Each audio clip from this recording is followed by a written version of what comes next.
a pastor with a brand new idea can be a dangerous thing sometimes. And so I had the bright idea on an Easter Sunday morning a few years ago. I said, you know what we need? It needs to be like this awesome, exciting, crazy time for Easter Sunday morning. Just blow the doors off, celebration, and we need a good old-fashioned revival tent out in the front yard. So we'll set it up a few days beforehand, and as people start to drive by, they'll look up and they'll see that tent and they'll just get pumped about Easter. They'll just think, I want to go to Easter Sunday morning under the tent at Rivertown Church. And I was right. They did. It's good to be right. Moral of the story is, never go cheap on the tent. And this guy, he was amazing, and he was a great Christian guy, but he really wasn't too down with the tent. And the tent was huge. I mean, you could have put about 14 elephants on top of soccer balls inside that tent going round and round in circles, and had plenty of room. The thing was giant. And we started working, setting up that tent in this front yard, and it just kept going and kept going and kept going, and the tent was out of whack, and it was swaying, it was moving, and at one point, the tallest pole in the middle of the tent, the tent, the wind came through, it threw up the canopy, the top of the tent let go, and that big mass just started falling.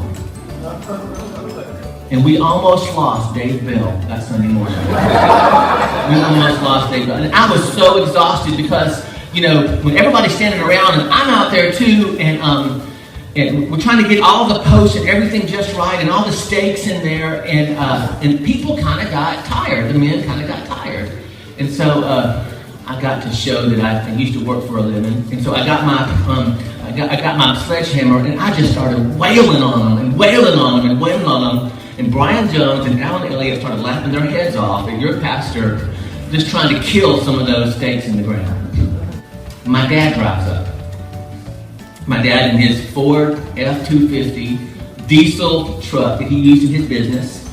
And he was just kind of driving up, and that was his thing. When you have church services outside, my dad was excited because he would come up and he wouldn't come out and sit in the chairs. He'd just pull up in his truck and sit there, and he'd have drive-in church. I'm the pastor's dad. I didn't really go to church much until my son started church, so I'll just drive up in my Ford F-250, park it right there, and he would just listen.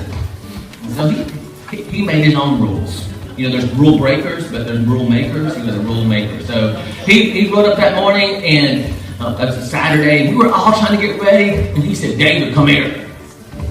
David, come here. I came over, and he said, son, I gotta tell you something. You got a building right there. So ever since, I got a building right there. I said, but Dad, it's not. It's like it. And I was trying to do my pitch about why the tent was so awesome. And I said, but Dad, it's so... So I'm glad you came today, and I'm so excited because we got a building right there.